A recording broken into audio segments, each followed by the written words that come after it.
2026 New Year Retreat. Bago po tayo magsimula, malalangin po tayo.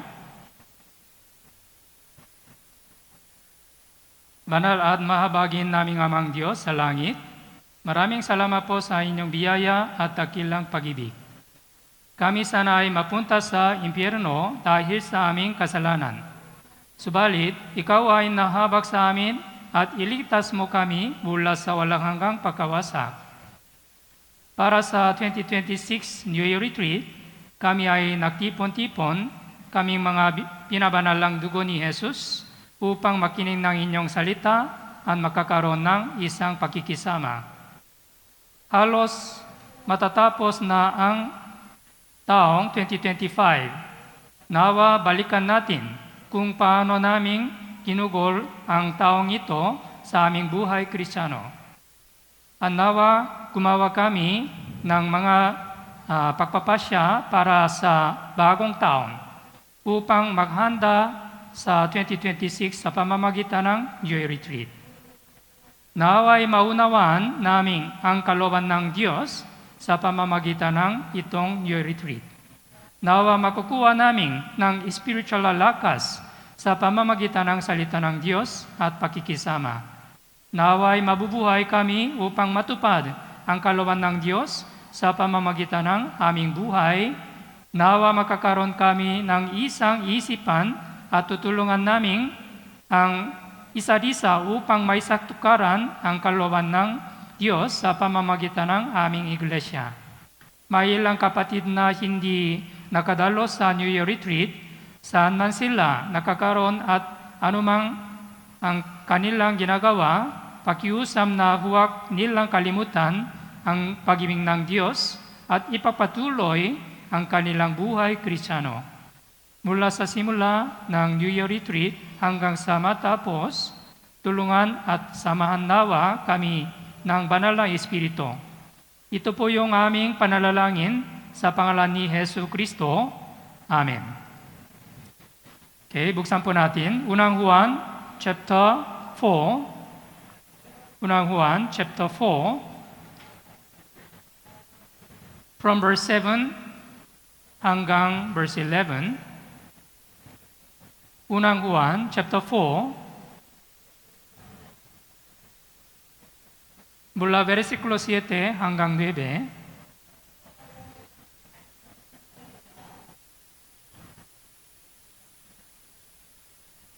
Okay, babasahin ko po. Mga minamahal, mag-ibigan tayo sa isa't isa, sapagkat ang pag-ibig sa Diyos at ang bawat umiibig ay ipinanganak ng Diyos at nakakakilala sa Diyos. Ang hindi umiibig ay hindi nakakakilala sa Diyos, sapagkat ang Diyos ay pag-ibig. Dito nahayag ang pag-ibig ng Diyos sa atin, sapagkat sinugo ng Diyos ang kanyang bugtong na anak sa sanlibutan upang tayo'y mabuhay sa pamamagitan niya. Narito ang pag-ibig, hindi sa tayo umibig sa Diyos, kundi siyang umibig sa atin at sinugo ang kanyang anak na pantubos sa ating mga kasalanan. Mga minamahal, kung tayo inibig ng Diyos ng gayon, nararapat na mag-ibigan din naman tayo sa isa't isa. Okay. Ang salitang ito ay hindi nagpapakita ng pag-ibig na nakasentro sa tao, kundi ng pag-ibig na nakasentro sa Diyos. Ang pag-ibig ay hindi nangmumula dahil tayo ang unang paghahanap sa Diyos o dahil tayo ay naging mabuti. Bakos, habang tayo ay nasa kasalanan pa, tayo ay unang minamahal ng Diyos. Hindi ipinakita ng Diyos ang kanyang pag-ibig sa salita lamang, kundi pinatunayan niya ito sa pamamagitan ng pagtadala kay Hesus Kristo bilang handog na pantubos para sa ating mga kasalanan. Ito ang tunay na pag-ibig na walang kondisyon, ang agape na pag-ibig. Ayon sa talata 11, verse 11, ganito ang naging conclusion ni Apostol Juan. Mga minamahal, kung tayo'y iniibig ng Diyos ng gayon, nararapat na mag-ibigan din naman tayo sa isa't isa. Ang pag-ibig ng Diyos ay hindi nagtatapos sa simpleng damdamin o paghahanda lamang, paghangangan lamang. Ang pag-ibig na ito ay kailangan maipakita sa at may sa buhay sa ating pang-araw-araw na buhay. Dapat tayong magmamahal sa isa't isa, hindi dahil ang iba ay kararapat-dapat mahalin, kundi tayo mismo ay minahal ng Diyos ng ganito. Sa loob ng iglesia, sa ating mga pamilya at ang ugnayan ng mga pananampalataya, ang pag-ibig na ito ay hindi isang pagpipilian, kundi isang nararapat na pagsunod sa kalooban ng Diyos. Yeah. Nararapat na mag-ibigan din naman tayo sa isa't isa. Ang salitang ito ay nalaman ng kahulugang ang sinumang tunay na nakaunawa sa pag-ibig ng Panginoon ay nararapat at dapat mamuhay sa pagsunod sa utos ng ito. Ayon sa Biblia, Juan chapter 13, verse 34. Okay, buksan po natin Biblia. Juan chapter 13, verse 34. Juan chapter 13, verse 34.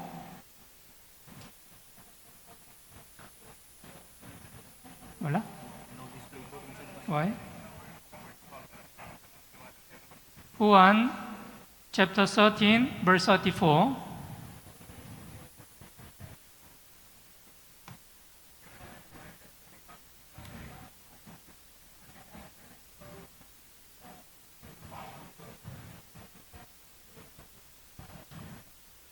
Juan chapter 13, verse 34. I think meron. Okay, meron.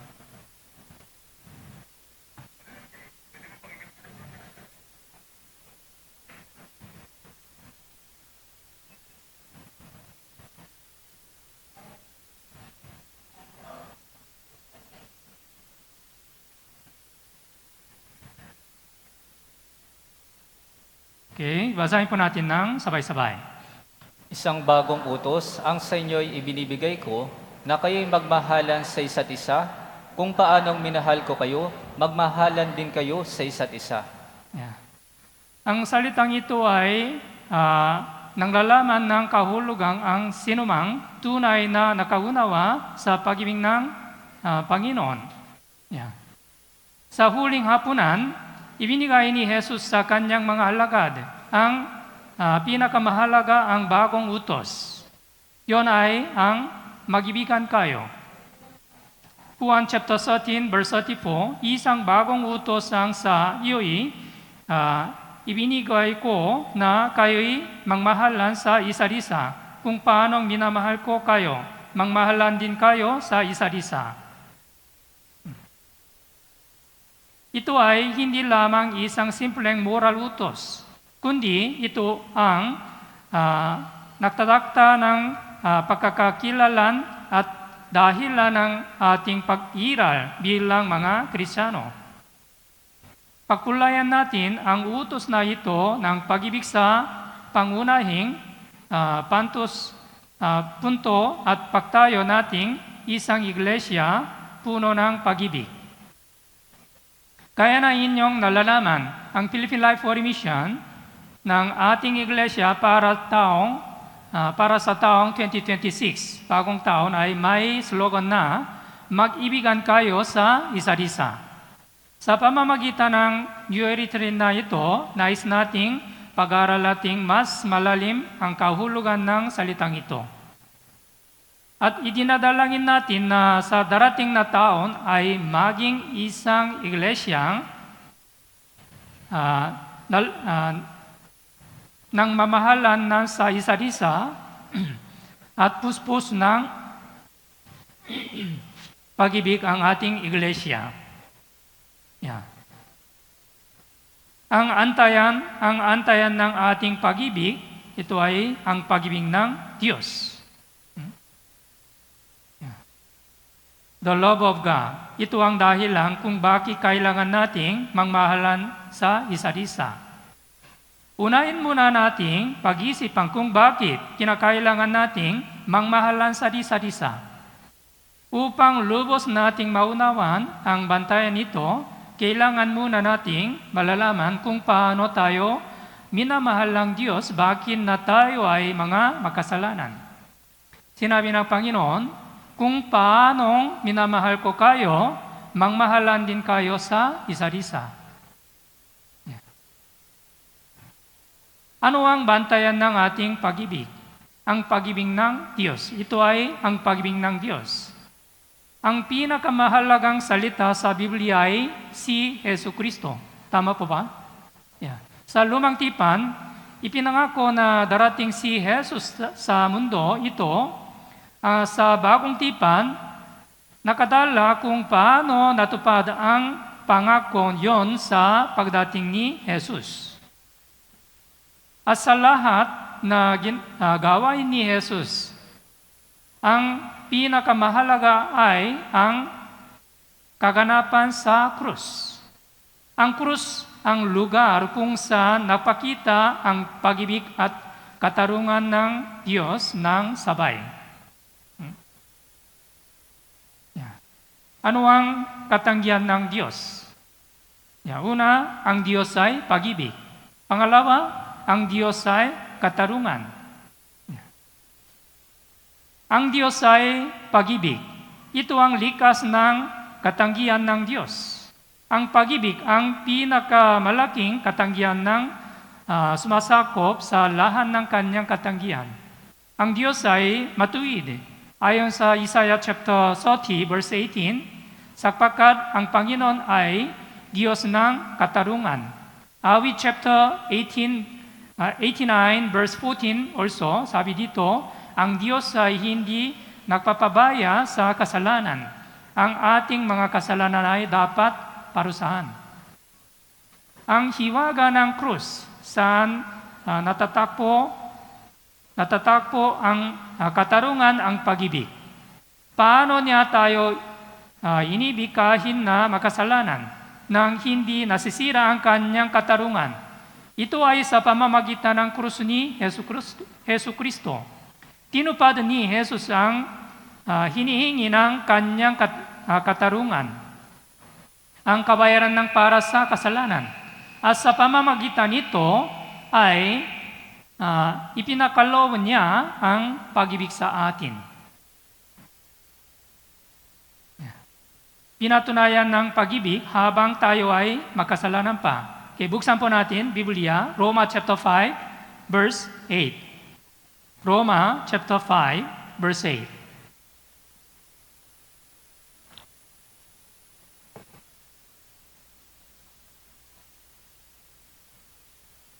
Roma chapter 5 verse 8.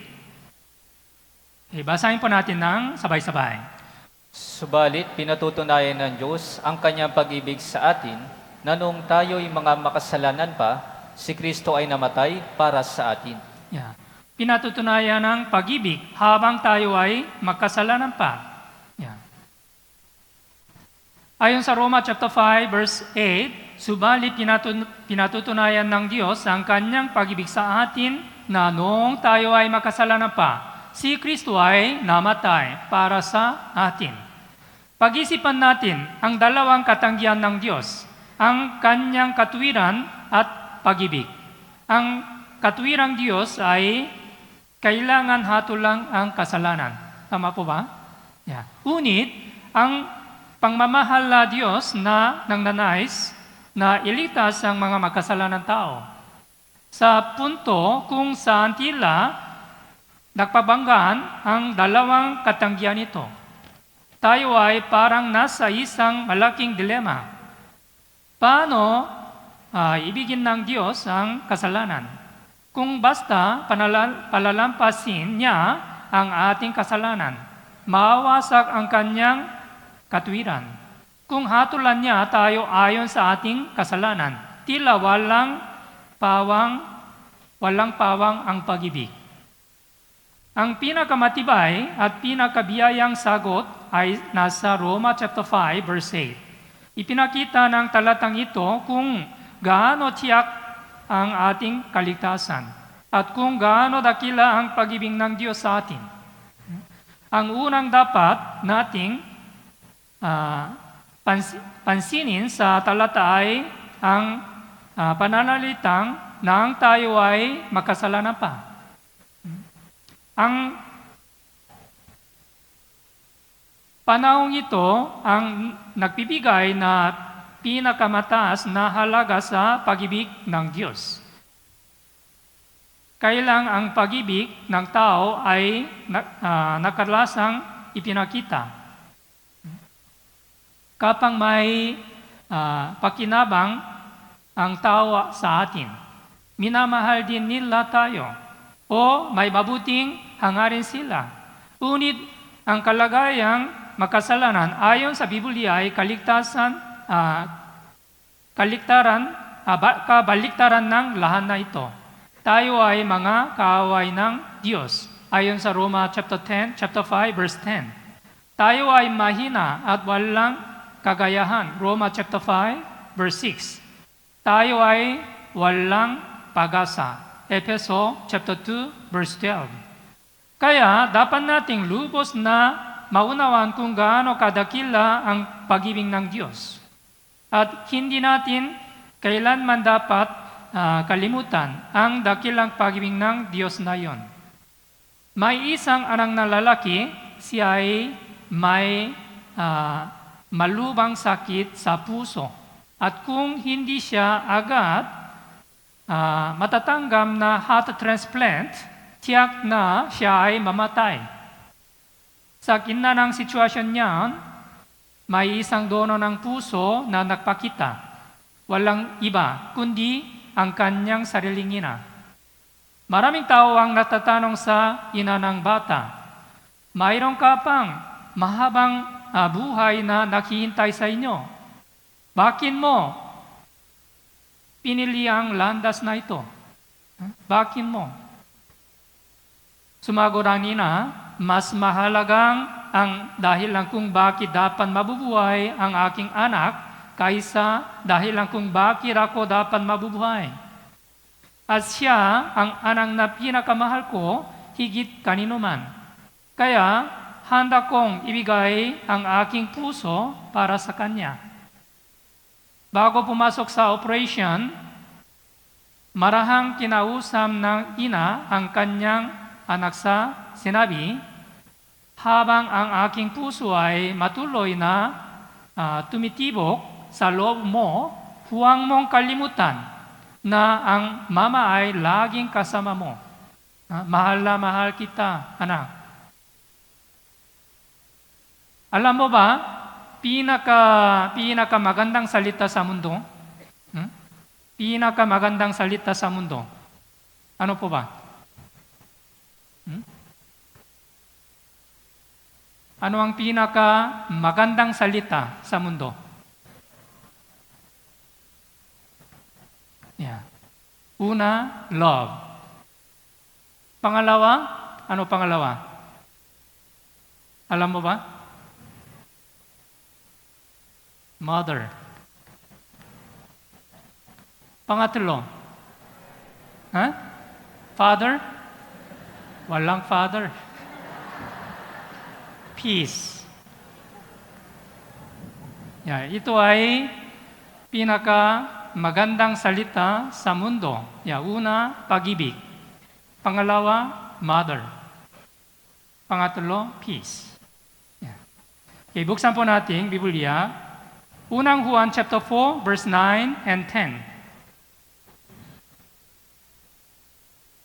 Unang Juan chapter 4, verse 9 and 10.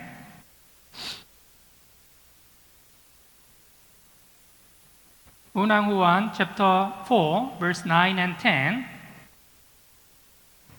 Okay, basahin po natin ng sabay-sabay. Dito nahayag ang pag-ibig ng Diyos sa atin, sapagkat sinugo ng Diyos ang kanyang bugtong na anak sa sanlibutan upang tayo mabuhay sa pamamagitan niya. Narito ang pag-ibig, hindi sa tayo umibig sa Diyos, kundi siya ang umibig sa atin, at sinugo ang kanyang anak na pantubos sa ating mga kasalanan. Kung anak ay mabait at masunurin, natural lamang na magsakripisyo ang magulang. Ngunit, kung anak ay paulit-ulit na nagbibigay ng sakit at kumikilos na parang kaaway, napakahirap ibigay ang sariling buhay para sa kanya. Ngunit, minamahal tayo ng Diyos noong tayo mismo ay nasa kalagayan ng pigiging kaaway niya. Hindi dahil sa nakita siyang kabutihan o karapatan sa atin, kundi dahil sa kanyang isang paning na biyaya at habag.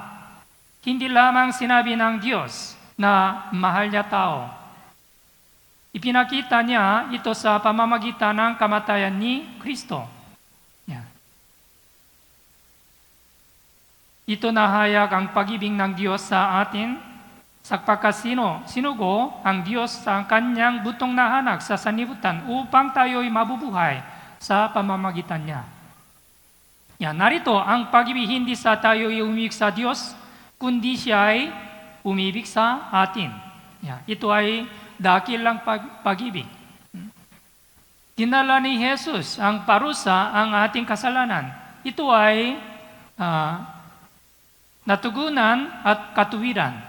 Ibinigay ng Diyos ang kanyang pinakamahalang anak para sa atin. Ito ay natupad ng pag-ibig. May isang ama na may isang anak. May isang ama na may isang anak. Sinasabi ng ama na mahal niya ang anak niya higit kaninumang tao. Ngunit ang anak ay iyon ay kailangan sumalim-lalim sa operation upang mabubuhay. At para maisagawa ang operation ay kinakailangan sa pagsasalin ng dugo. Kung ama ay nagsasabi, mahal niya ang anak, ngunit hindi na ibinigay ang dugo ng makapagligtas dito, ang pag-ibig na iyon ay hindi tunay. Tama po ba? Ngunit, ibinigay ng Diyos ang dugo ng kanyang butong na anak. Ibinigay niya ang kanyang sariling upang tayo'y mabubuhay. Kailangan malalaman natin kung gaano tayo kamahalang ng Diyos. Nang tayo ay makasalanan pa, nang tayo ay lumalaban sa Diyos, walang halaga at walang pag-asa, nang walang tayong anumang merito. Ito ay napakadakilang sakripisyo. Ibinigay niya ang kanyang butong ng anak, si Hesus Kristo. Ito ang pinakamalaking halaga na hindi kayang isipin ng mundo. Ang taong napakaunawa sa pag-ibig ng Diyos ang makapangmamahal ng tunay na kapwa. Ang pangmamahala natin sa iba ay ang salawin ng may utang. Dahil napakalaki na pagpapatawad at pag-ibig na natanggap natin, hindi natin kanyang hindi ito ipamamahagi. Kailangan maranasan natin ang mapagsakripisyo, pag-ibig ng Diyos upang maisagawa natin ang pag-ibig na akape na higit pa sa ating emotion o pakinabang. Ito ay motivation, ay pinangmulan kung bakit tayo magkapangmamahal. Okay. Alam mo ba itang larawan? Ito ay Ecce Homo. Ang larawan na ito ay ng larawan kay Jesus na dinadala sa harap ni Pilato at suot ang koronang tinik. Ang Ecce Homo ay mula sa Latin nangangahulugang masdahan ang tao. Behold the man. Masdahan ang tao. Ayon sa Juan chapter 19 verse 5. Ang obra maestra ay sinasabing ginalang ni Domenico Pecci, isang pintor na Italiano. Yeah. Noong panahon yon, napakita ni Zinzendorf ang larawang ito sa Düsseldorf Museum. Nabasa yung ay nakasulat sa ilalim ng larawan. Ito ay Zinzendorf. Yeah, Latin word. Eco prote hec passusum tubero quid pecisti prome. Ito ay Latin lingwahe. Ibig sabihin, ito ay aking tinis para sa inyo. Ano naman ang ginawa mo para sa akin? Naintindihan niyo po? Yeah.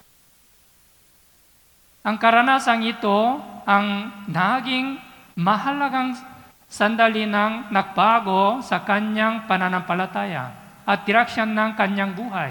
Si Count Zinzendorf, matapos maunawan ang pag-ibig ng Panginoon, ay ginamin ang lahat ng kanyang ari-arian para sa Ebanghelyo at namumuhay ng isang buhay na nakalaan para sa Panginoon.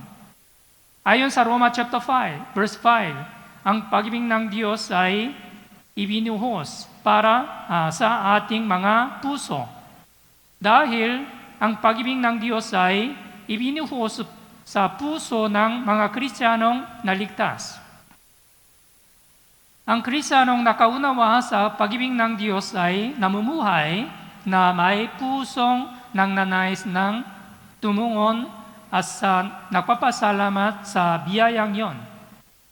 Okay, buksan po natin Biblia, Ikalawang Korinto, chapter 5, verse 14.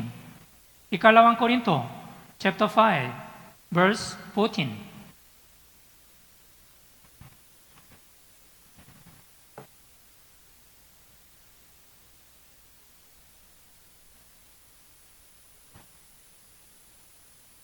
Ikalawang Korinto, chapter 5, verse 14. Basahin po natin ng sabay-sabay. Ang pag-ibig ni Kristo ang humihimok sa amin, sapagkat kami ay lubos na naniniwala na ang isa ay namatay para sa lahat, kaya't ang lahat ay namatay. Ang pag-ibig ni Kristo ang humihimok sa amin. Ang pag-ibig ni Kristo ang humihimok sa amin. Ang pag-ibig ng Panginoon ay may malakas na kapangyarihan humihila sa ating puso. Tayo ay tinatawag at tinadala ng pag-ibig na ito upang sumunod sa Kanya. Ang mga alagad ni Jesus ay hindi nakasunod ng lubasan sa Panginoon hanggang sa hindi nila maunawaan ang Kanyang pag-ibig. Unit ng kanilang maunawaan ang pag-ibig ng Panginoon, sila ay ganap na nagbago at namumuhay para sa Kanya hanggang sa sila ay magtanas ng pangmatir. Si Pedro ay nangakong sumusunod kay Jesus hanggang kamatayan. Unit, nang dakipin si Jesus ng mga kawal, 3 beses niyang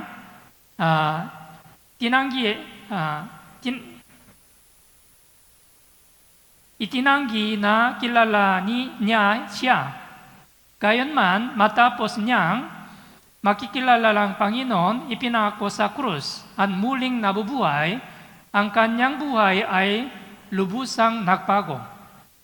Sa Juan chapter 21, 3 beses na tinanong ng Panginoon si Pedro, Simon, na anak ni Juan, minahal mo ba ako higit kaysa mga ito? At 3 beses din sumagot si Pedro, Opo, Panginoon, nalalaman mo na minamahal kita. Ang pagpapahayag ni Pedro ay nangmumula sa kanyang taos-pusong puso at isang tunay na pagpapahayag ng kanyang pananampalataya at pag-ibig. Tayo rin ay may pusong umibig sa Panginoon ng higit sa kaninuman, sapagkat ang ating naunawa ng kanyang pag-ibig. Naintindihan niyo po? Okay, panoorin po natin isang video clip.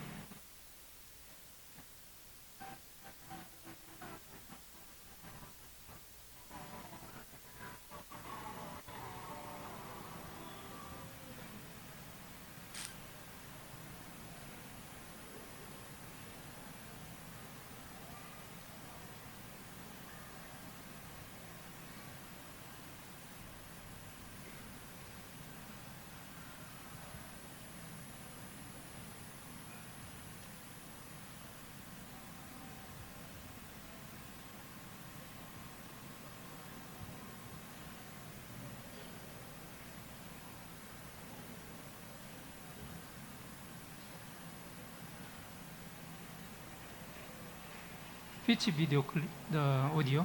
Ito? Ito?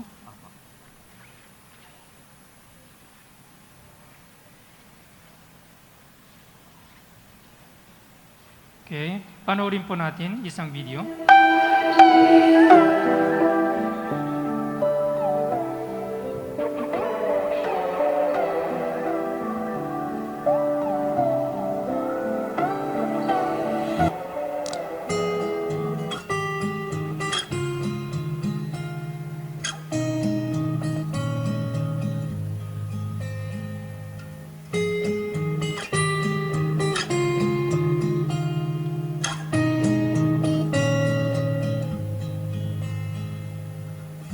Your face is beautiful, and your eyes are like the stars.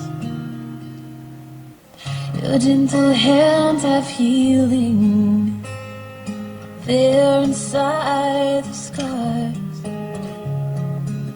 Your loving arms, they draw me near, and your smile, it brings me peace. Draw me closer, oh my Lord, draw me closer, Lord, to Thee. And captivate us, Lord Jesus, set our eyes on You, devastate us with Your presence falling down. And rushing river, draw us nearer. Holy fountain, consume us with You. And captivate us, Lord Jesus, with You.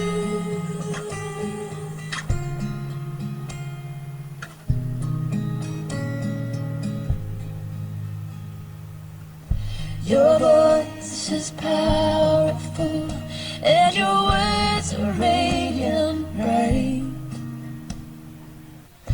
In Your breath and shadow, I will come close and abide.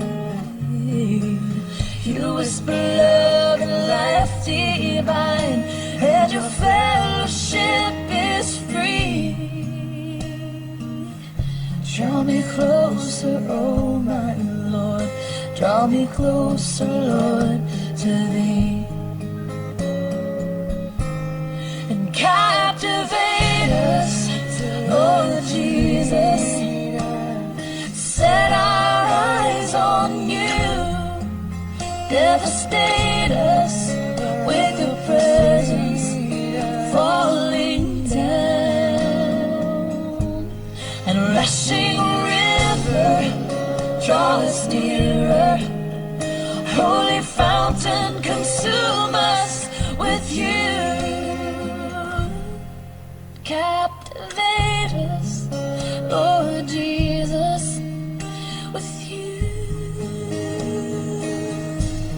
And let everything be lost in the shadows of the light of faith. And let every chain be broken from me as I'm bound in Your grace. For Your yoke is easy, Your burden is light. You're full of wisdom, power and might, and every eye will see you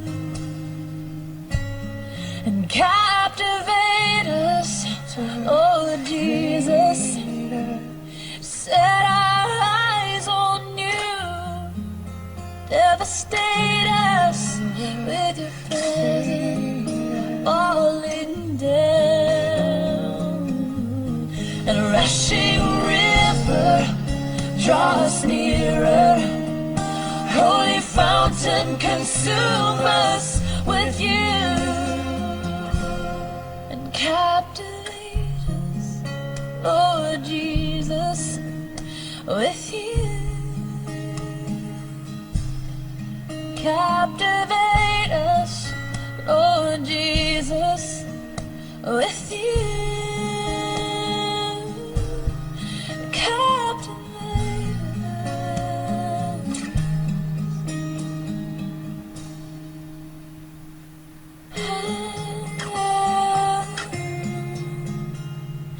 us.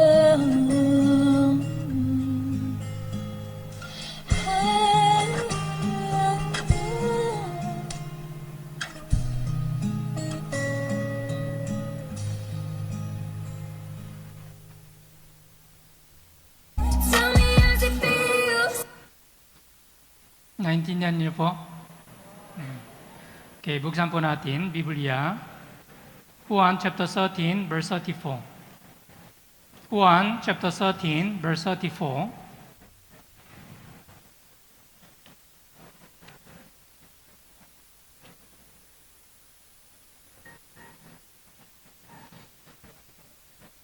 Okay, basahin po natin ng sabay-sabay.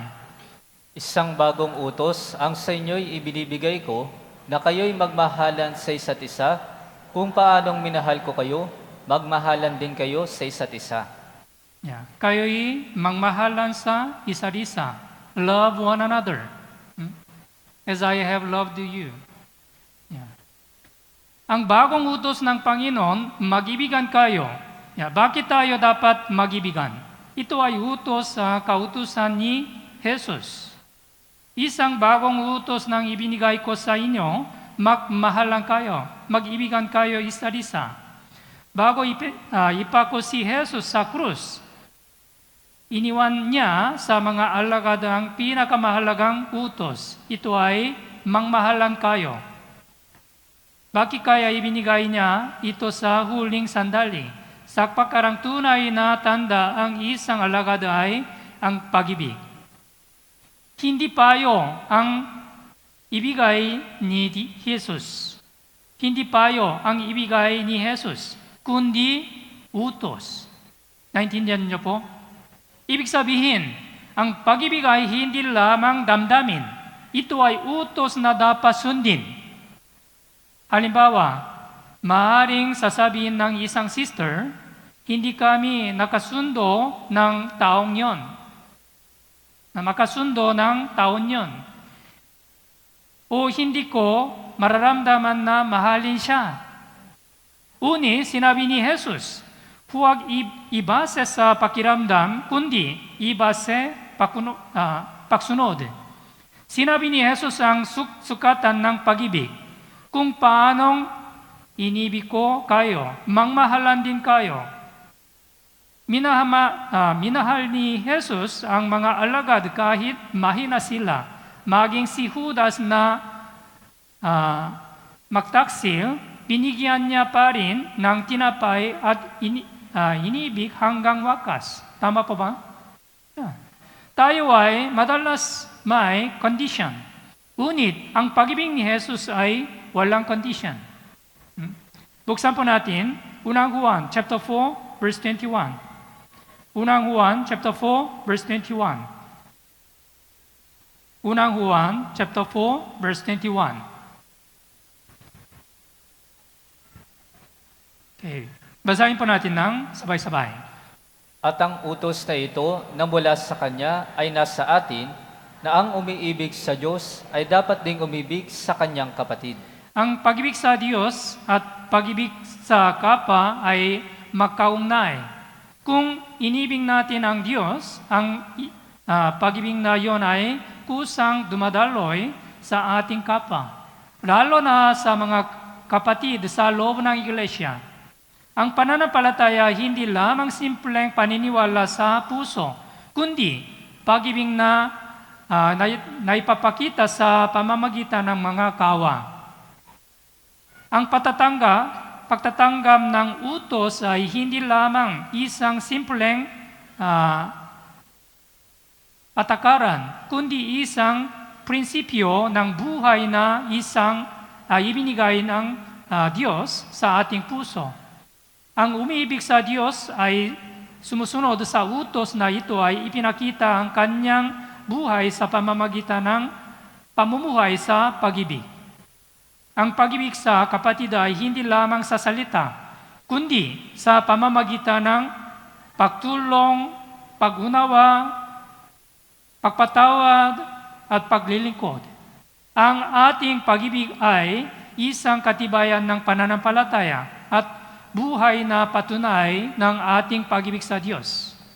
Buksan po natin Biblia, 1 Pedro chapter 1 verse 22. 1 Pedro chapter 1 verse 22.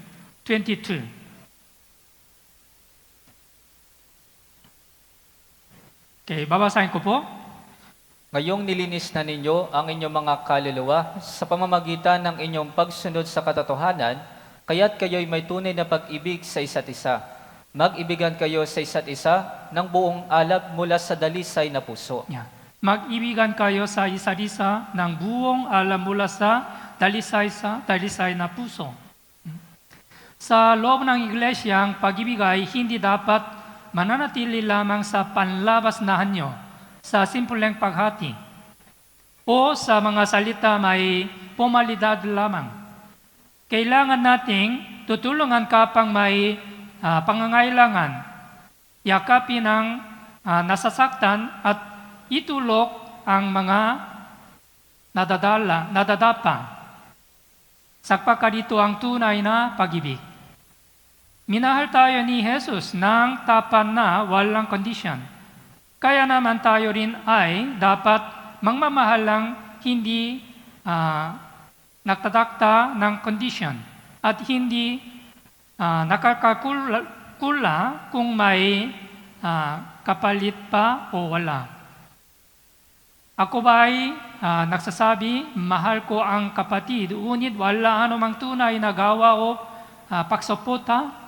Mayroon ba akong kapatid na hanggang ngayon ay hindi ko pa lubos na napapatawad? Yeah. Buksan po natin, Biblia. 1 Juan chapter 4, verse 11.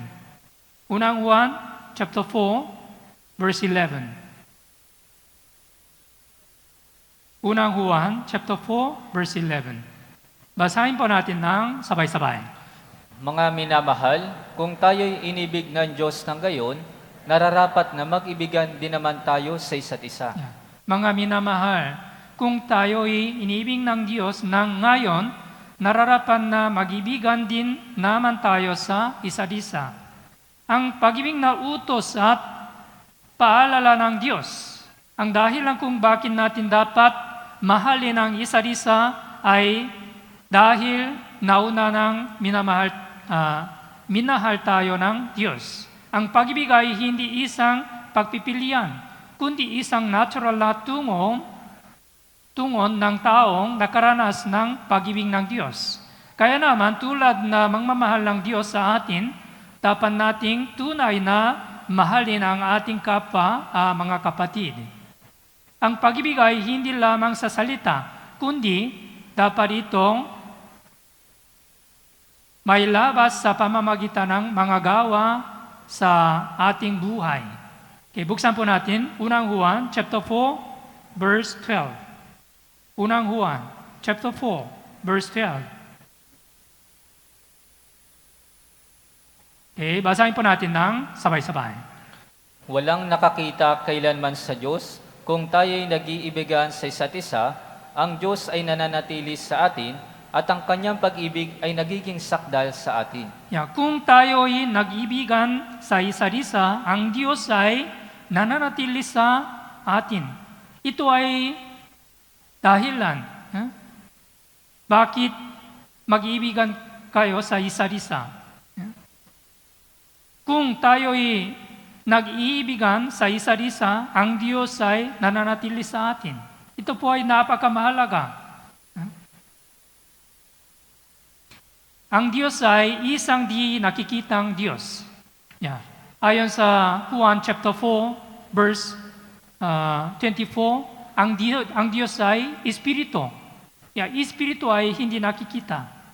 Hindi makita ng tao ang Diyos sa pamamagitan ng mata. Ngunit ang kanyang pagkatao, ang kanyang katanggihan ay nangmumula sa pamamagitan ng pag-ibig. Dahil ang Diyos ay pag-ibig, maaari nating maranasan ang Diyos sa loob ng pag-ibig. Kaya naman, kapag nangmamahalan tayo sa isa't isa, ang Diyos ay nananahanan sa atin. Naintindihan niyo po? Ang pag-ibig ay hindi lamang simple damdamin, kundi isang katibayan ng Diyos na kumikilos sa ating buhay. At higit pa rito, kapag nangmamahalan tayo, ang Diyos ay kasama natin at naranasan natin kung paano siya ay kumikilos sa pamamagitan na natin. Buksan po natin, Biblia. Juan chapter 13, verse 35.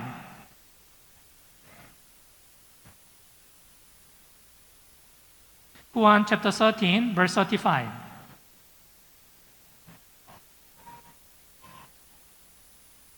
Okay, basahin po natin ng sabay-sabay. Sa pamamagitan nito ay makikilala ng lahat ng mga tao na kayo ay aking mga alagad kung kayo'y may pag-ibig sa isa't isa. Ito ang tanda upang makikilala ng mundo sa tayo ay kanyang mga alagad. Sa pamamagitan nito ay makikilala ng lahat ng tao na kayo ay aking mga alagad kung kayo ay mga pag-ibig sa isa't isa. Ang mas makapangyarihang papatoto ng Ebanghelyo kaysa ating doktrina, donation, gusali, o maging sa paglilingkod ay ang pag-ibig sa pagitan ng mga pananampalataya. Binabasa ng mundo ang Ebanghelyo hindi sa ating lohika, kundi sa ating pamumuhay ang relasyon. Ito ang katuparan ng kautusan. Ayon sa Roma chapter 13, verse 10. Ang diwa ng lahat ng kautusan ay bumabalik sa pag-ibig sa Diyos at pag-ibig sa kapwa. Ang pag-ibig ay hindi gumagawa ng masama sa kapwa.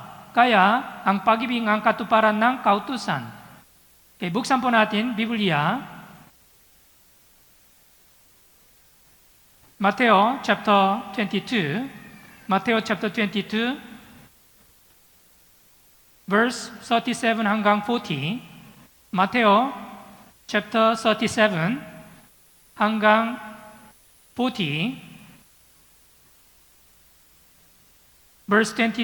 Chapter 22, verse 37 hanggang 40. Babasahin ko po. At sinabi sa kanya, ibigin mo ang Panginoon mong Diyos ng buong puso mo at ng buong kaluluwa mo at ng buong pag-iisip mo. Ito ang dakila at unang utos. At ang pangalawa ay katulad nito, ibigin mo ang iyong kapwa na gaya ng iyong sarili. Sa dalawang utos na ito, nakasalig ang buong kautusan at ang mga propeta. Winod ni Jesus ang 10 utos sa dalawang kautusan.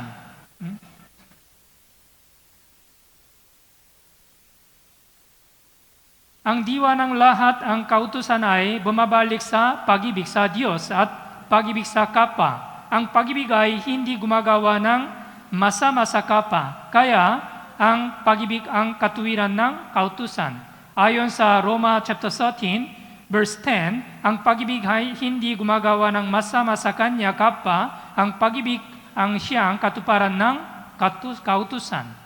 Kaya, ang pag-ibig ang katuparan ng kautusan.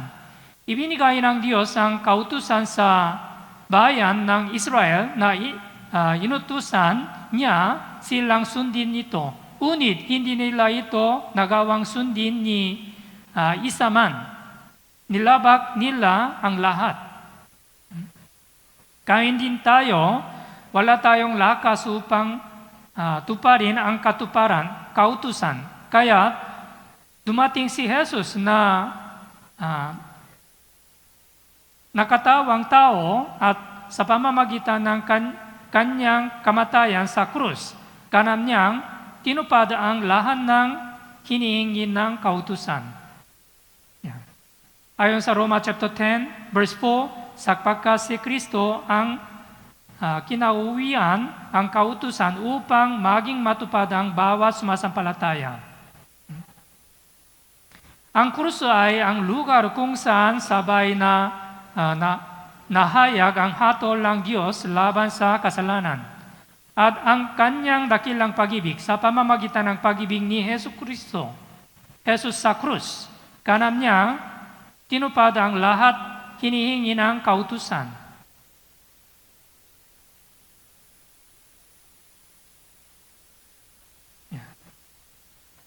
Okay. Ano ang dapat nating gawin upang magibigan? Dapat tayong magibigan kung paanong inibig ko kayo. Ayon sa Juan chapter 13 verse 34. Ang ating pag-ibig ay hindi ang karaniwang pagkaibigan. Ito ay philia love. Emotional na pag-ibig. Ito ay eros love na mundo. Ang agape na pag-ibig ni Kristo ang dapat nating batayan. Pag-ibig na walang condition, pangmamahal kahit na mabuti man o masama ang ginagawa nila sa atin. Hinugasan ng Panginoon ang mga paa ng kanyang mga alagad. Ang pag-ibig ay hindi lamang sa salita o sa dila, kundi sa gawa at katotohanan. Ayon sa Biblia, pag-ibig na naglilingkod, pag-ibig na nagsakripisyo, paghahanap muna sa kapakibangan ng ibabago ang sarili. At dapat natin hining ang tulong ng Espiritu Santo. Sa likas na pagkatao mahirap, ibigan maging ang kaaway o mahalin ng totoo ang taong hindi mo kaayon. Ang pag-ibig ang pinakaunawa siyam na bunga ng Espiritu. Meron bunga na siyam ayon sa Biblia, Galatia chapter 5 verse 22. Ang pag-ibig ay pinakauna sa siyam na bunga ng Espiritu. Tanging kapag tayo ay nagpuspos ng Espiritu Santo lamang natin, matatanggap ang pag-ibig ng Diyos. Roma chapter 5 verse 5. Makakakaya nating ibigin ang ating kapwa. Okay, buksan po nating Biblia. Unang Pedro chapter 4 verse 8. Unang Pedro chapter 4 verse 8.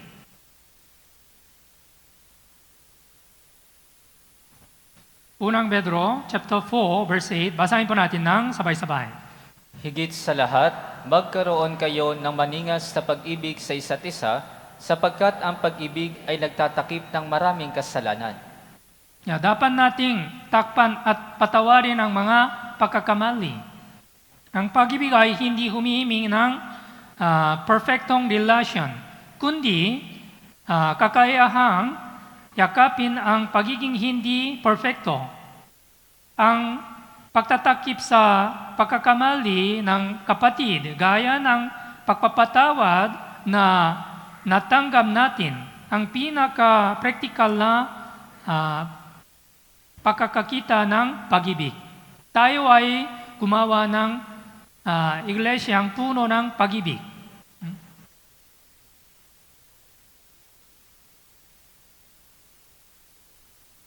Sapagkat ang pag-ibig ay nagtatakip sa maraming kasalanan.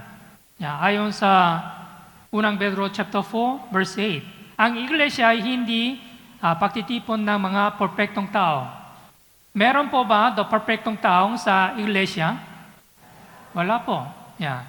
Ang iglesia ay hindi perfectong na mga perfectong tao. Pagtitipon ng mga perfectong tao. Patuloy na nagaganap ang pananakit, pagkadismaya, at maraming problema. Ano ang solution para sa itong problema? Ano ang solution para sa itong problema? Ang pag-ibig ay hindi lalantad at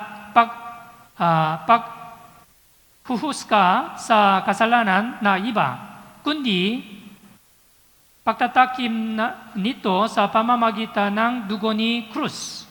Kapag tinatakpan natin ang kukulang ng isa't isa, ang iglesia ay magiging lugar kung saan ang mga nasugatan ay gumagaling at nanunumbalik. Naintindihan niyo po? Yeah. Buksan po natin, Biblia, Mateo chapter 7, verse 3. Mateo chapter 7, verse 3. Okay, basahin po natin ng sabay-sabay. Bakit mo nakikita ang puwing na nasa sa mata ng iyong kapatid, ngunit hindi mo pinapansin ang troso na nasa iyong sariling mata? Sa kanyang sermon sa bundok, nagtanong si Jesus ng isang napakatapang at matalim ng tao.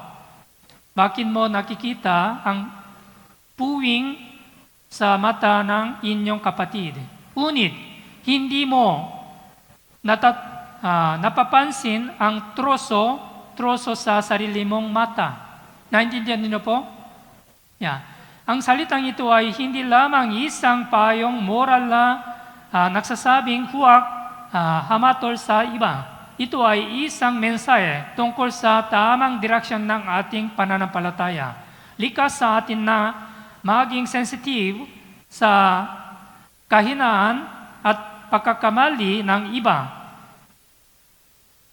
Isang salita lamang, isang kilos o malit sa kakulungan ay madali nating napupuna. Uni sa sarili nating kabayangan, pagkukunwari, galit o pagsuway, tayo ay naging manhid. Ipinahayag ito ni Jesus sa pamamagitan ng matinding paghahambing ng puwing at troso. Ang binibigyan din ng Panginoon ay hindi ang wastong pag-unawa at paghatol, kundi ang mapagkunwaring paghatol, ang pagtingin sa kasalanan sa iba habang binabale wala ang sariling kasalanan at hindi nangmumula sa pag-ibig kundi sa kayabangan. At tunay na pananampalataya ay nagsisimula hindi sa pagpabagong nais nating makita sa iba, kundi sa pagsusuri ng ating sarili sa harap ng Diyos. Kapag makita natin ang troso sa sarili at nating mata, tayo ay naging mapapakumbaba sa kalamang natin. Magtitingnan na ang ating kapatid hindi upang hatulan, kundi ang may pag-ibig, ang hangarin, pangmabuti at panumbalik.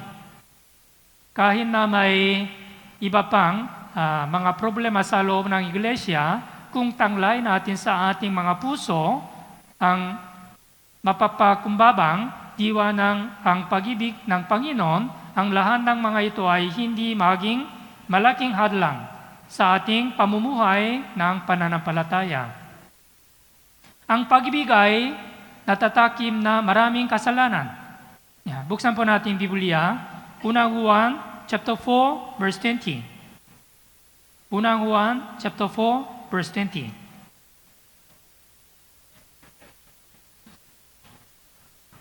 Unang Juan chapter 4 verse 20. Basahin po natin ng sabay-sabay.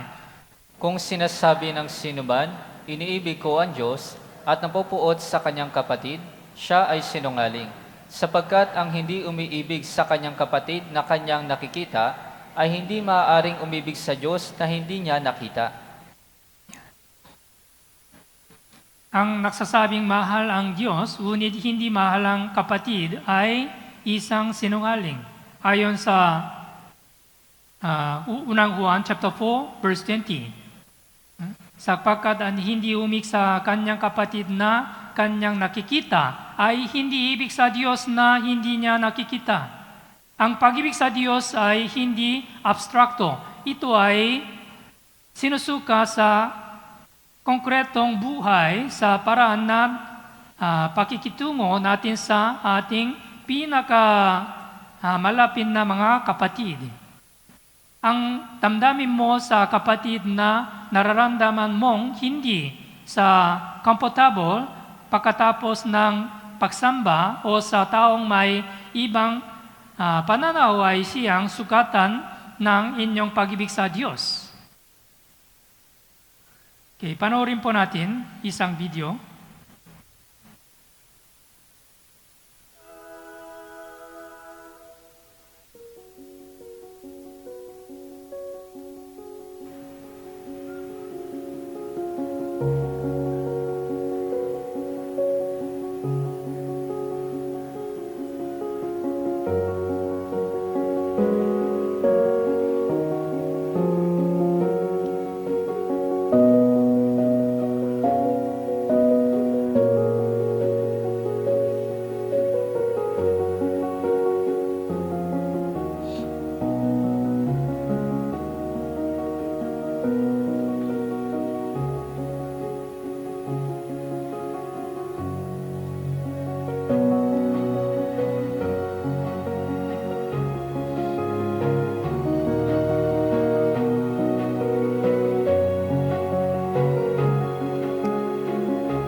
Okay, buksan po nating Biblia. Unang Korinto chapter 13 verse 1. Unang Korinto chapter 13 verse 1. Unang Korinto chapter 13 verse 1. Okay, basahin po natin ng sabay-sabay.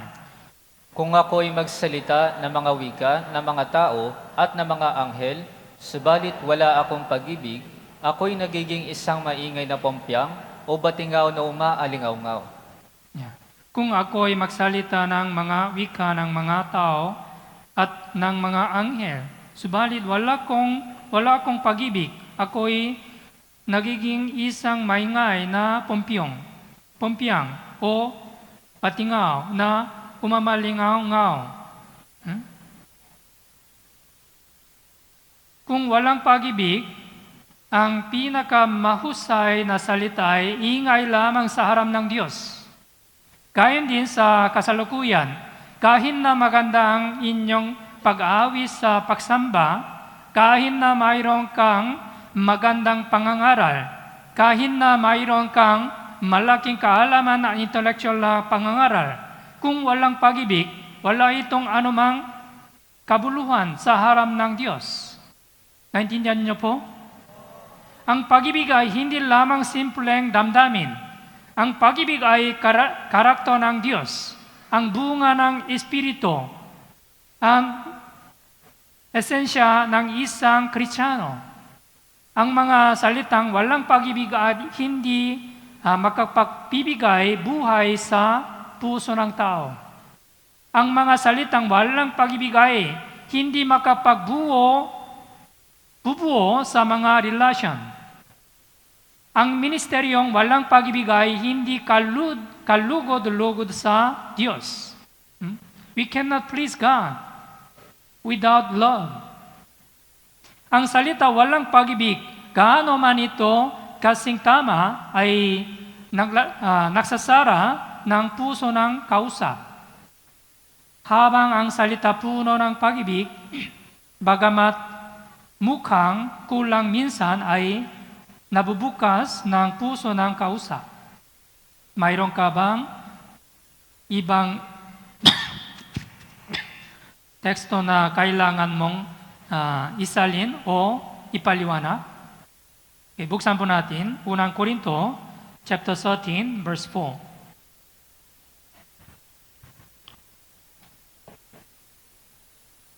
Unang Korinto, chapter 13, verse 34. Okay, basahin po natin ng sabay-sabay. Ang pag-ibig ay matiisin at magandang loob. Ang pag-ibig ay hindi mainggitin o mapagmalaki o hambog. Ang pag-ibig ay matitiisin. Sa loob ng iglesia ay may iba't ibang mga bahagi ng katawan. At kung hindi natin sila pagtitiyagan at tatatanggapin sa pag-ibig, hindi magiging sa isa ang iglesia. Ito po ay napakamahalaga. May mga brothers and sisters na may iba't ibang antas ng pananampalataya. Kailangan natin silang hintayin at pagtitiyagan upang sila ay lumago.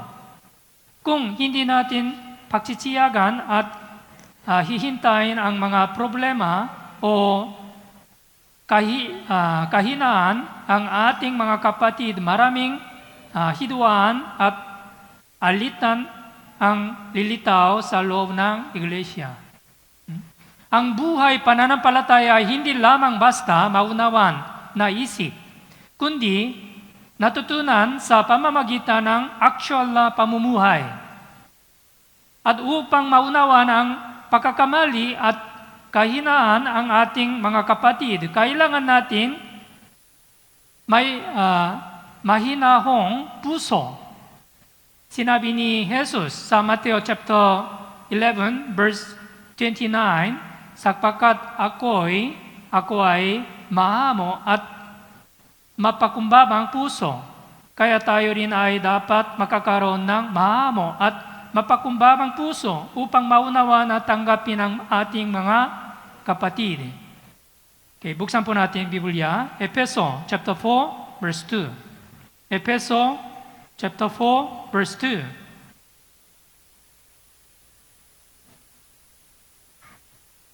Efeso chapter 4 verse 2. Basahin po natin ng sabay-sabay. Na may lubos na kapakumbabaan at kaamuan, may pagtsatsaga na magparaya sa isa't isa sa pag-ibig. Ito ay napakamahalaga upang ang iglesia ay maging nakakaisa. Ito po ay napakamahalaga na lubos na mapakumbabaan at kaamuan, may pagtitiyaga na magpaparaya sa isa-isa sa pag-ibig. Okay, buksan po natin Biblia, 1 Korinto chapter 16, verse 14. 1 Korinto chapter 16, verse 14. Okay, basahin po natin ng sabay-sabay.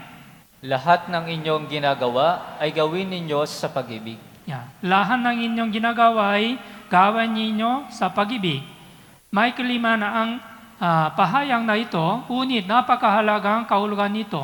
Kapag tayo ay nanglilingkod sa iglesia, kapag kumakanta ng papuri, at kapag tayo ay nakikipag-fellowship sa mga kapatid, kung magagawa natin ang lahat ng bagay na may pag-ibig, yon ay marahil ang pinakamagandang larawan ng isang iglesia.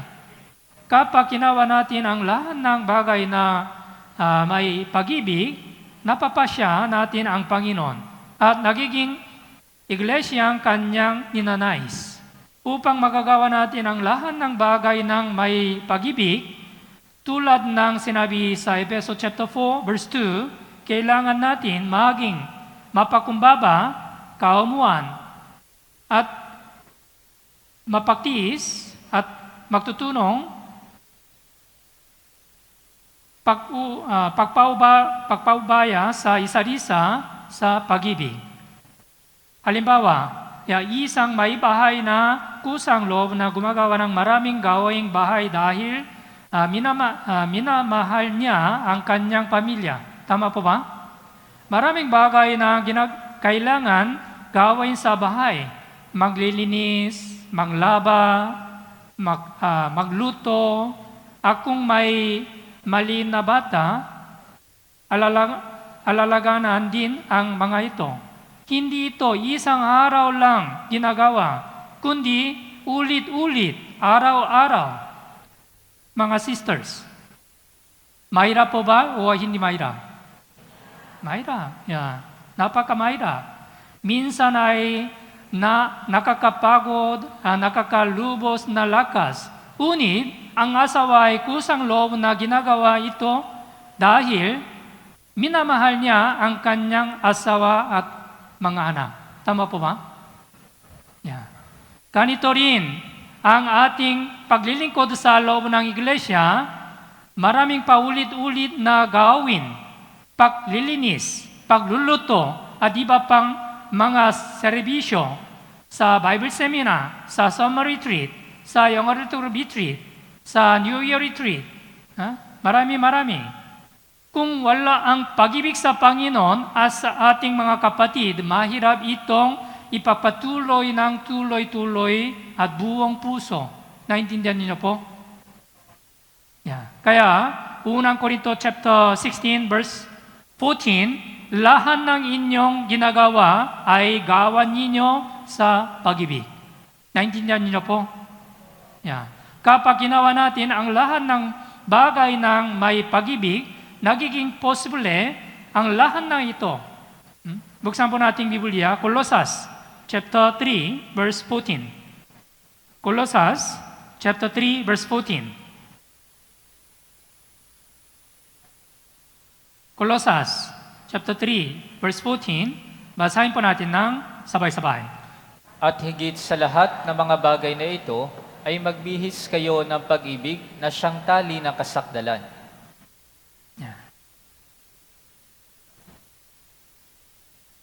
At higit sa lahat ng mga bagay na ito ay magbihis kayo ng pag-ibig na siyang tali ng kasakdalan. Ito po ay napakamahalaga. Ang iglesia ay naging gana kapag ito ay puno ng pag-ibig. Ang pag-ibig ay ang ganam na tali. Pagkakaisa na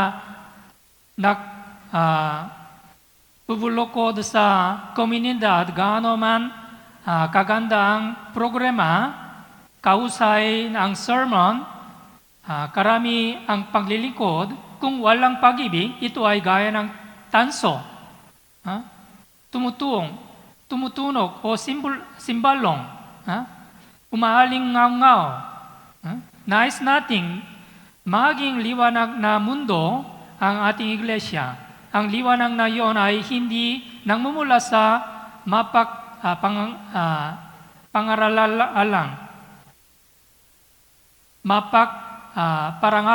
pangalan, kundi sa pag-ibig na naglilingkod na matatakip sa isa't isa. Kapag tayo ay mapuno na pag-ibig na ito, ang ating iglesia ay magiging isang ganap na malusong na katawan na konektado sa ulo ni Kristo.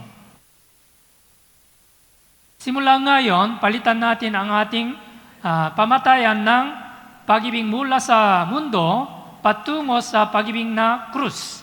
Kaya ng Panginoon, unang nangmamahal sa atin, sikapin nating magpatawad, maglilingkod, matakim na pag-ibig sa isa't isa. Manalangin tayo ngayon na sa Espiritu Santo ay magpuhos ng pag-ibig sa ating mga puso upang maisagawa natin ang bagong utos ng Panginoon, maging isang magandang iglesia na nakakaisa sa pag-ibig.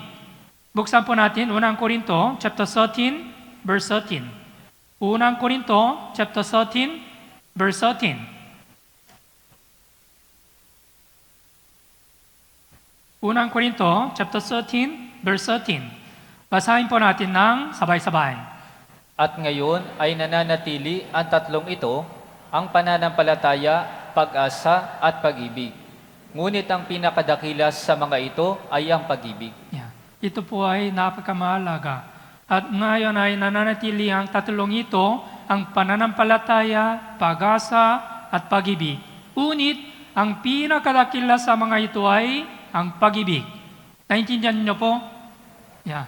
Unang Korinto, tinawag natin, the chapter of the love. Pinakadakilang sa mga ito ay ang pag-ibig. Ipakikilala ko ng maikli ang nilalaman ng maikling kwento, ano ang ikinabubuhay ng tao na isinulat ni Tolstoy. Kilala mo ba Tolstoy? Sa Simeon, isang mahiram na tagagawa ng sapatos, may tumulong sa isang lalaking nangniningig na sa malamig, sa dinala ito sa kanyang tahanan. Ang lalaking yon ay si Mikhail, isang anghel na isinugo sa mundo upang matutunan ang tatlong katotohanan tungkol sa tao. Una, ano ang nasa puso ng tao? Pangalawa, ano ang hindi alam ng tao? Pangatlo, ano ang ikinabubuhay ng tao? Sa pamamagitan ng pamumuhay kasama ng mga tao, natutunan ni Mikhail na una, anong sagot? Ano ang nasa puso ng tao? May pag-ibig sa puso ng tao. Pangalawa, ano ang hindi alam ng tao? Hindi alam ng tao kung kailan siya mamamatay. Tama po ba? Hindi alam ng tao kung ano ang tunay na siyang kailangan. Pangatlo, ano ang ikinabubuhay ng tao? Ang tao ay hindi nabubuhay para sa sarili, kundi sa pamamagitan ng pag-ibig. Naintindihan niyo po? Nang makita ni Mikhail ang isang babaeng aruga sa mga batang hindi niya sariling anak, kanyang nagpatanto na ang tao na nabubuhay hindi dahil sa yaman, kaalaman, kundi dahil sa sakripisyo at pag-ibig. Dahil sa kanyang pagkaunawa, bumalik si Mikael sa langit bilang isang anghel. Ipinahayag na kwento ng mensahe ng ang tao ay hindi nabubuhay sa pamamagitan ng pera o sariling kaalaman, kundi sa pamamagitan ng pag-ibig ng Diyos at pag-ibig ng kapwa. Naintindihan niyo po? Okay, buksan po natin unang Thessalonica chapter 4, verse 9. Unang Thessalonica chapter 4, verse 9. Okay, basahin po natin ng sabay-sabay. Ngunit tungkol sa pag-iibigan ng magkakapatid, ay hindi ninyo kailangan na kayo'y sulutan ng sinuman, sapagkat kayo man ay tinuruan ng Diyos na mag-ibigan sa isa't isa. Ang talatang ito ay nagpapatunay na pumupuri kay Apostol Pablo sa pananampalataya sa Thessalonica. Dahil isinasagawa na nila ang pag-ibig sa isa't isa bilang mga taong tinuruan ng Diyos. Ang talata ito nagbibigay din sa kahalagahan ng pag-ibig sa buhay na isang Kristiyano na nagtuturo na ang tunay na pananampalataya hindi nananatili sa teorya lamang, kundi dapat na makita na actual na buhay na at gawa. Buksan po natin, unang Thessalonica chapter 5, verse 13. Unang Thessalonica chapter 5, verse 13. Unang Thessalonica chapter 5, verse 13. Okay, basahin po natin ng sabay-sabay. At lubos ninyo silang igalang na may pag-ibig dahil sa kanilang gawain, magkaroon kayo ng kapayapaan sa isa't isa. Sa talatang ito, dapat nating bigyan pansin ang salitang sa pag-ibig. Hindi ito nangmumula sa pamimiliit o tutungkulin lamang. Kahit na ang mga kapatid ay hindi perfecto, dapat tayong makaisa at mamuhay ng may makakasundo sa pamamagitan ng agape love sa mismo ipinakita sa atin ng Panginoon.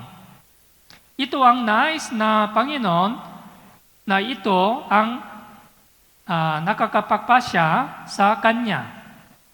Buksan po natin unang Pedro chapter 1 verse 22. Unang Pedro chapter 1 verse 22. Unang Pedro, chapter 1, verse 22. Okay, basahin po natin ng sabay-sabay. Ngayong nilinis na ninyo ang inyong mga kaluluwa sa pamamagitan ng inyong pagsunod sa katotohanan, kaya't kayo'y may tunay na pag-ibig sa isa't isa.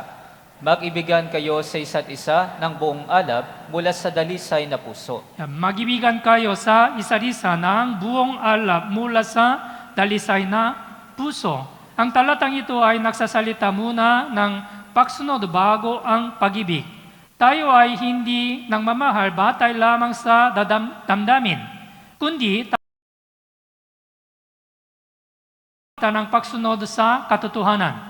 Kapag tayo ay sumusunod sa salita ng Diyos, ang salita ay kaluluwa ay nalilinis at bilang bunga nito ay nahahayag ang dapat ang walang kukunuwaring pag-ibig sa mga kapatid. Ang tunay na pag-ibig ay hindi nangmumula sa pagkukunwari o sariling interes, kundi dumadaloy mula sa isang malinis na puso. Dito ay hinihini tayo ni Apostol Pablo na mangmamahal ng buong puso at may masisilang pag-ibig.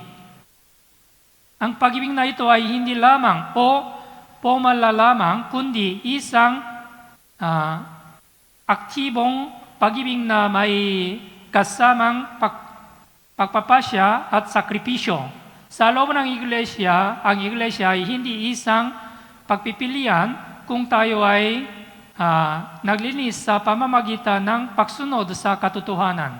Ang patunay nito ay kailangan makita sa isang buhay na nangmamahal sa mga kapatid. Sa araw na ito, ating tandaan, ang taong sumusunod sa katotohanan ay tiyang na mamumuhay sa pabubuhay, pag-ibig.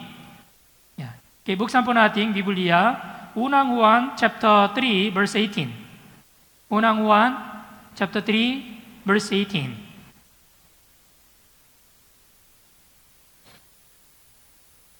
Unang Juan chapter 3 verse 18. Basahin po natin ng sabay-sabay. Mga munting anak, huwag tayong umibig sa salita ni sa dila, kundi sa gawa at sa katotohanan. Ang salitang ito ay malinaw na nagtatakda ng pamatayan ng pag-ibig. Ang pag-ibig ay hindi lamang damdaming ipinahayag sa salita, kundi isang katotohanan ang pinatutunayan sa pamamagitan ng buhay. Madali nating sabihin, mahal kita. Ngunit ang Biblia ay humingi ng pag-ibig ay hindi lamang sa salita, kundi nahahayag sa gawa.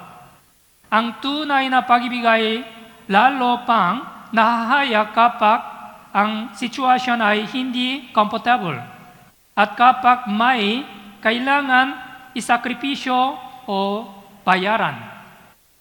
Dito ay ginamit ni Juan ang dalawang salita, gawa at katotohanan. Ang gawa ay nangangahulugan actual na patulong at paglilingkod.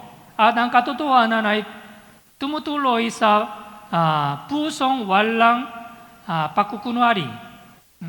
Ibig sabihin, ang pag-ibig ay hindi kilos na ipinakita lamang sa panlabas, kundi isang kilos na nangmumula sa tapat at tunay na puso. Ganito rin ang pag-ibig sa loob ng iglesia, hindi lamang ito nagsasabi na tayo ay nangmamahalan, kundi isang iglesia actual na tumutulong kapag may kahirapan at nakikibahagi sa pansanin sakit ng isa't isa. Ang siyang iglesyang kinalulugtan ng Panginoon. Ngayon araw, sa pamamagitan ng salitan, Unang Juan, chapter 4, ating pinag-aralan kung bakit kailangan mangmamahal ang mga Kristiyano. Iniutos ng Panginoon kung paano minamahal ko kayo, mangmahalan din kayo sa isa't isa. Bilang mga Kristiyano, tumanggap ng kaligtasan, narapat lamang na tao ay mamumuhay sa pagsunod sa utos na ito. Ang Kristiyanong tunay na nakakunawa at nakaranas ng pag-ibig ng Panginoon ay dapat mangmamahal ng lubos sa kanyang mga kapatid. Naintindihan niyo po? Sa darating na taon, tulad na sinabi sa unang Pedro chapter 1 verse 22, mag-ibigan kayo sa isa't isa ng buong alam mula sa dalisay na puso. Sa taong 2026, sama-sama tayong magsikap upang ang ating iglesia ay lalo ng mapuno ng pag-ibig. Naintindihan niyo po? Okay, hanggang dito lamang po. Okay, malalangin po tayo. Banal at mahabagin naming amang Diyos sa langit, maraming salamat po sa inyong biyaya at dakilang pag-ibig. Nagpapasalamat sa kami, Diyos, sa araw na ito dahil ibinigay ng itong magandang pagkakataon upang mag-aaral ang salita ng Diyos sa pamamagitan ng New Year Retreat. Sa araw na ito, natutunan natin at tungkol sa a loving church ayon sa unang Juan chapter 4 from verse 7 hanggang verse 11. Tutulungan po ninyo kami na maunawa ng pag-ibig hindi lamang bilang kaalaman, kundi may sabuhay ito sa aming pananampalataya sa pamamagitan ng pangmamahalan ng makakapatid sa pananampalataya. Nawa ang aming iglesia ay maging puspos ng pag-ibig bilang mga Kristiyanong namumuhay sa huling panahon ng kasaysayan.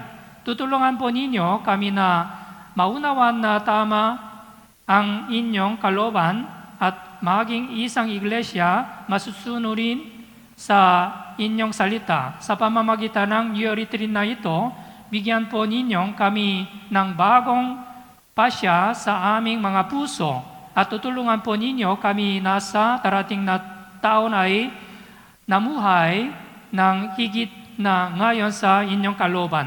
Alam natin, malapit na ang ikalawang pagdating ni Hesus Kristo. Nawa mapagtuloy kami sa aming Kristiyanong pamumuhay hanggang sa ikalawang pagdating ni Hesus Kristo. Maraming salamat po, Panginoon. Sa pangalan ng aming Panginoon, Hesus Kristo, kami ay nananalalangin. Amen. Okay, maraming salamat po.